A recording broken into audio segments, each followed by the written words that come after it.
Hey, welcome back. Today we're looking at Shakespeare's Julius Caesar, which I have in little bitty copy. I have a few other copies too, but this one's my favorite because it fits so nicely in my pocket. Julius Caesar is historically an famous enough character, but Shakespeare's version of his death is one of the most famous retellings. People often quote lines from this play and enjoy the great speeches, the Antony's friends, Romans, countrymen speech. It's a popular play to study in high school. A lot of high schools study it on the sophomore year. It's got great action with big battle scenes as well as a murder scene, dreams and omens and storms. It's a great play. I'm hoping to extend this and make focused videos on each of the acts to look at it more carefully. But for now, I'll give you a couple of big ideas and the summary. One of the questions that's frequently asked as you enter into this play is, who is the main character? After all, its title is Julius Caesar, but Julius Caesar dies halfway through, so he doesn't really seem like the central protagonist. He also doesn't get that many lines even before his death scene. Rather, the play focuses on Brutus, the close friend of Caesar who feels very uncomfortable with Caesar's rise to power. He's the one who chooses, under the heavy influence of Cassius, to ultimately kill his friend Caesar. And he says the famous line, "Not that I love Caesar less, but that I loved Rome more." And it's his intense, misguided sense of patriotism that leads him ultimately to assassinate Caesar. So the big question that's posed is Brutus a good person? The end of the play has this description of him from the mouth of Antony. "This was the noblest Roman of them all. All the conspirators save only he did that they did in envy of great Caesar. He only, in a general honest thought and common good to all, made one of them. His life was gentle, and the elements so mixed in him that nature might stand up and say to all the world, 'This was a man.'" Which sure sounds like it redeems him at the end. But also, as we look with a close eye, we see that Brutus jumps to conclusions rather quickly and easily. He jumps to the killing of Caesar before he has a clear reason to. It's his expectation that Caesar will be ambitious, not necessarily Caesar's straight-up ambition, that ultimately causes him to kill him. There's a moment in which Brutus compares Caesar to a serpent's egg. Yeah, he's harmless now, but when he hatches, he might turn into something awful, therefore I need to kill him before he's harmful. That preemptive strike sort of takes some of the nobility out of Brutus's action here. There's also the fact that he never makes good decisions in this play. Cassius and the conspirators include Brutus because Brutus's proximity to Caesar and his nobility give them lots of legitimacy in their murder of Caesar. And yet, once he becomes a conspirator, he begins to start doling out the rules. With every big decision, Brutus steps up and makes a big, important statement, pushing down Cassius's advice. And inevitably, he's wrong. "No, we shouldn't kill Mark Antony. He's harmless without Caesar." Oops. "No, we should let Mark Antony speak at the funeral." Oops. "No, we should march to Philippi." Oops. There's also other moments of loyalty, relationship, and friendship explored throughout this. The relationship between Brutus and Cassius, which undergoes some severe tension at the beginning of Act 4. "Thou hast described a hot friend cooling." What keeps a relationship healthy and strong? And what happens when our duty to our friend competes with our other duties? There's also the relationships between husbands and wives in this play. There's a fun mirror between Caesar and Calpurnia, and Brutus and his wife Portia. Both wives have strong feelings and intuitions and omens about things that their husbands are about to do, and they try to give advice and warning. Definitely worth comparing those two scenes. Not to mention all of the manipulation of the state. Brutus sort of thinks the best of the state, and his nobility and his belief in the nobility of the state leads him into trouble. Cassius is a manipulator, and he does things out of envy. Antony also manipulates the people and the state, causing them to riot and tear the place apart into this mob mentality, which he sets going and then gleefully watches Rome burn. Who's right? As the dust settles, there's no clear, good, strong leader in this. But everyone's leadership skills get called into question. So let's look at a quick summary. Act 1 begins with Flavius Marullus looking around at the people celebrating the entrance of Caesar into the capital. But Flavius and Marullus are senators, and they are concerned about Caesar's rise to power. They want to pluck a few feathers from Caesar's wing to make him fly an ordinary pitch. Caesar comes in, and we already see some tension with his wife, where he desires an heir from her. And so he puts her in a prominent place in the midst of this Lupercal feast race, and he tells Antony to touch her as he passes, hoping that she will get with child. He also hears a soothsayer who warns him to beware the Ides of March, or March 15th, the day that he's ultimately going to be assassinated. As everyone goes to watch the festivities and the race, Brutus and Cassius stay to the side and begin to talk. Brutus has been brooding, and Cassius uses this opportunity to sort of pick at him, and also to drop ideas about Caesar that show him to be a weakling and a coward and no good leader, something that Brutus is already concerned about. They're hearing some noise in the distance which sounds like cheering, and that upsets Brutus because he's afraid that Caesar's going to step in and take power. But when Caesar comes back in and looks upset, they pull Casca to the side to get the word on what just happened. It turns out that Antony, in the voice of the people, did offer Caesar the crown 3 times, which he refused each time, although somewhat hesitantly. And Julius Caesar fell into a seizure, or an epileptic fit, which Casca attributes to the people's bad breath. But Cassius sees this as more evidence of Caesar's weakness and his lack of ability to rule. After Brutus exits, Cassius has this aside where he says, you know what, I'm going to drop letters all around Brutus's house and his place of work so that he will find them and think they're from the people, and they'll all be saying, "Save us from Caesar!" In the next scene, there's a terrible storm, with all of these awful omens seeming to hint that something terrible is going to happen. Cicero and Casca run into each other in the midst of the storm, and Casca's terrified by it, especially because of the signs that seem to foreshadow some danger. Cassius comes in, and he's just sort of flouting the storm. He's an Epicurean and he doesn't believe in signs, but he says all these are empty show, just like that big guy on top. And even if they were signs for anything, they would be signs against him, not against us. And so he gets Casca to join his group of conspirators on their path to assassinate Caesar. They also bump into Cinna, who they send with some of the letters to drop at Brutus's door. And they're all going to meet back for their secret plotting session. End of Act 1. Act 2. Brutus is also up in the same storm, and he's watching it, and he's standing in his garden watching this terrible storm, and he's brooding. And he keeps thinking about how Caesar has risen to power and how it's making him really uncomfortable. And he feels, especially with all the weight of what Cassius was saying earlier, that he ought to do something to stop it. In comes Cassius, and all the conspirators all wrapped up in cloaks, and they say, "Hey, we want you to join us, we want to kill Caesar." And they all leave, and then in comes Brutus's wife, Portia, and she says, "Tell me what's going on with you. I keep seeing you brooding and upset." And he keeps trying to blow her off. He's like, "I'm fine, honey, I'm just not feeling too good. I just don't feel like being in bed right now." And she's like, "No, I know something's up. I know something's up. You can tell me your secrets. Watch, I'll stab myself to show you how tough I am, that I can take it. Ah! Wah!" And he's like, "Wow, you are tough." And he says, "I'll tell you later, honey." In their little meeting, they decide some important information like not to kill Antony, which is going to come back to bite them, and how they're going to get Caesar to come into the capital, even though there's obvious signs that he shouldn't. And after dismissing Portia, he then also talks to Ligarius to try to win him into the conspiracy, and Ligarius is totally in. And so they head out together. That morning, Caesar and Calpurnia are having a conversation, and Calpurnia had a terrible dream that Caesar's gonna die. Basically, there was a statue of Caesar with all these holes in it and blood pouring out, and everybody was washing their hands in the blood. And Caesar's like, that doesn't sound like a good sign. And then his omen augurer people come back and they say, "Hey, we made a sacrifice this morning and there was no heart in the beast.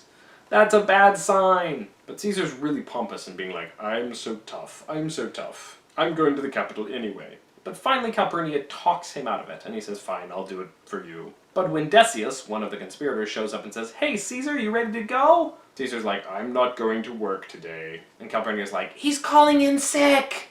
And Caesar says, "No, I'm not sick, I just don't want to."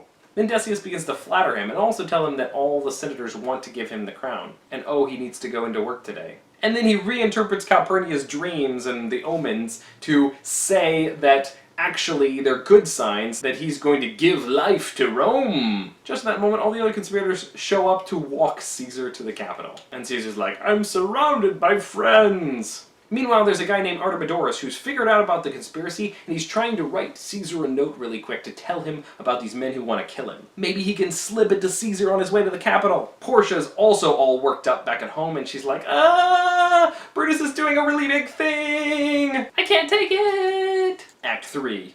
The first scene follows Caesar's walk to the Capitol, where he bumps into the soothsayer who's like, it's the Ides of March.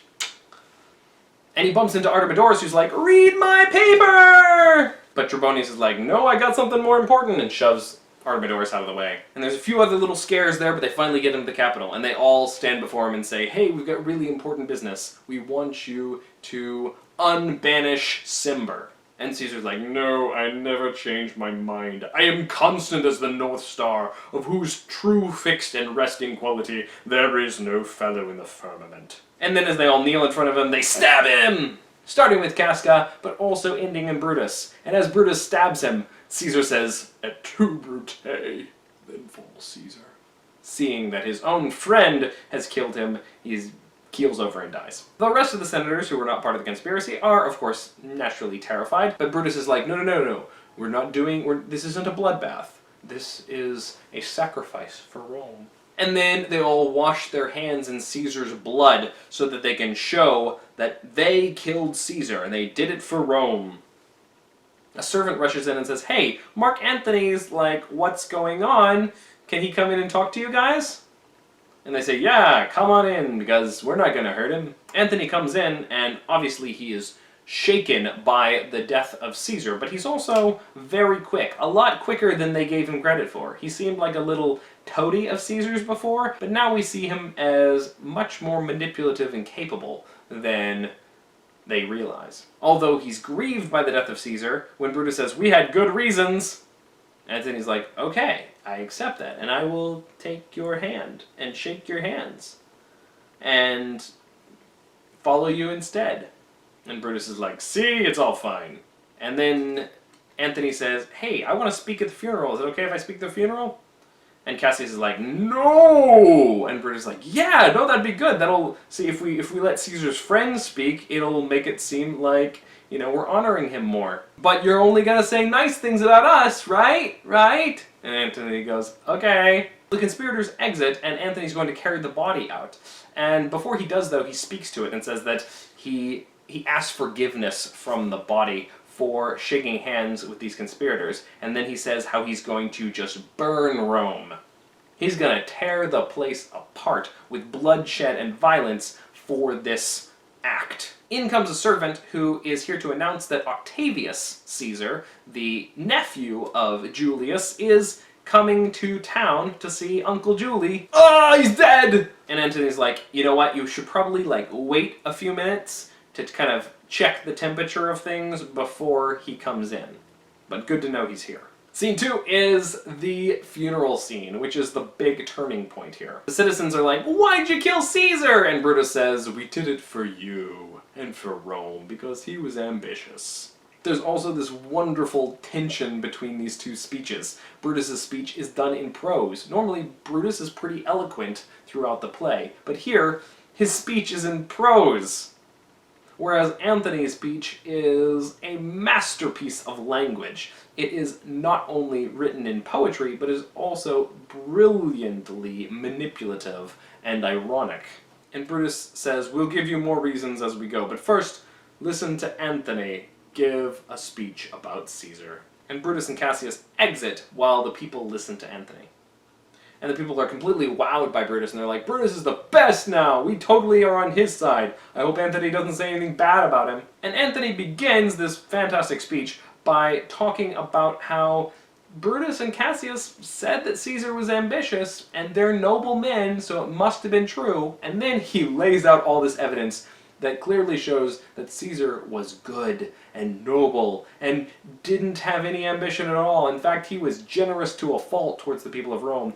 But Brutus and Cassius said that he was ambitious, therefore it must be true. I guess they had some reason to kill him. And he slowly works the people up, and then he gives them this big revelation of the body, showing all the wounds, and making them weep over it, and making them angry at the people who made these stab wounds. And then he lays out the will of Caesar that makes the people realize that they're the heirs of Caesar, and they get worked into this frenzy until they finally just break and pour out, looking for places to burn and kill.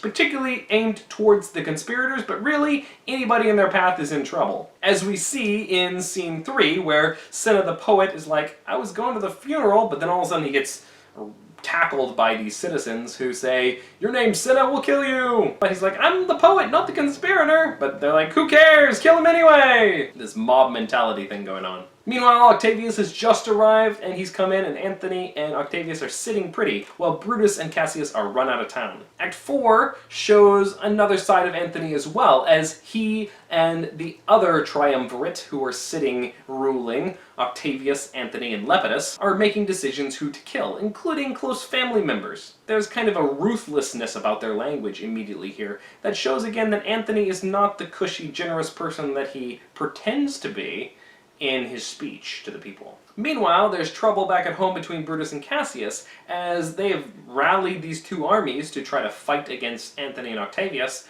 but they're having trouble because funds are low, and they're having a disagreement back and forth. Cassius is doing underhanded things, like taking bribes and such, or exonerating people that take bribes. And Brutus is really having trouble funding his army because he doesn't do things in underhanded ways. But he sort of still expects money from Cassius, knowing that Cassius does do those things. Anyway, they're being very cold towards each other, and they get into a big argument about it. But Cassius, being kind of a manipulator, kind of works it around to the point where Brutus apologizes for being rude and not loving Cassius enough, even though all the faults are really Cassius's. And we also find out that Portia is dead. Brutus's wife killed herself by eating hot coals in despair over his being driven out of Rome. She's kind of intense. Well, once they've made up and are hugging again, they decide to make a little war meeting here, and they decide that they need to choose whether to meet Antony and Octavius here, or march to Philippi and meet them there. Brutus is all for marching to Philippi, even though that seems like it's going to wear out their army and make them weaker. But he wins the match. After Cassius and everyone else leaves, Brutus is sitting down and trying to sleep, but then the ghost of Caesar appears and says, I will see you in Philippi. Yikes! So there's clearly a sign that this is going to go badly, but he still decides we're going ahead to Philippi anyway. Act 5 is the battle, at which the armies of Brutus and Cassius march in to meet the armies of Octavius and Antony. Scene 1 starts with a little taunt battle, and then they move off and get ready to fight. But it turns out that Cassius isn't feeling too good. You see, it's his birthday, and although he's an Epicurean and hasn't believed in signs before, he's starting to feel it. There's been a lot of signs, like, there used to be these eagles that's followed them, but now there's all these, like, carrion birds that are following them, and he's feeling glum. And then Brutus and Cassius have this really sweet goodbye scene where they're like, you know what, this may be the last time we see each other, but farewell. Forever and forever farewell, Brutus. If we do meet again, we'll smile indeed. If not, 'tis true this parting was well made. And then, in the battle, Brutus gets the advantage and he starts charging in, because he's overwhelmed Octavius. But at the same time, Antony has pushed forward and overwhelmed Cassius. And Cassius is backed into a corner, and he begins to see that his men are being captured, he sees that his tents are burning, and he asked his good friend Titinius to go out there and see whose army that is over there. And then his servant Pindarus watches from the hill, and he says, oh no, Titinius has been captured! And Cassius goes, oh man, I just sent my good friend to be captured. Come on, go ahead and kill me now. And so Pindarus stabs Cassius while Cassius hides his eyes. And Pindarus runs away. Titinius comes back and he's like, here's Cassius, look, it's our buddies! It's Messala, we're winning! And they find Cassius dead. And Messala's like, oh no! Quick, Titinius, you look for Pindarus and I'll go back and tell everybody. But Titinius instead goes ahead and decides to stab himself. And so Brutus comes to find both Cassius and Titinius dead. And he blames the ghost that he keeps seeing of Julius Caesar. O Julius Caesar, thou art mighty yet. Thy spirit walks abroad and turns our swords in our own proper entrails. The fight continues as Brutus turns to try to now fight Anthony. In the midst of the fight, Cato dies, but Lucilius is captured, and then he pretends to be Brutus to lead the people away from Brutus. But once Anthony sees him, he says, "This isn't Brutus, we'll keep looking." Brutus has been routed, and being driven farther and farther back, he asks his friends to kill him, so that he won't be taken captive. They all refuse, until finally Strato goes ahead and does it for him. Octavius and Anthony arrive, and they see the body of Brutus, and they realize that they have not been able to capture this noble-spirited man. And thus the play comes to a close, with Anthony and Octavius winning the day, but Brutus getting a good commendation of nobility. However, the peace between Octavius and Anthony is a little shaky, and we'll see as that continues in the play Anthony and Cleopatra. Thanks for watching. Sometime in the near future, I hope to do closer examinations of the material in this play because it's fantastic, and I want to do at least one video for each act. As soon as I do, I will put the links up here. Or you can also watch some of my other examinations of Shakespeare plays. I'll see you next time. Bye-bye.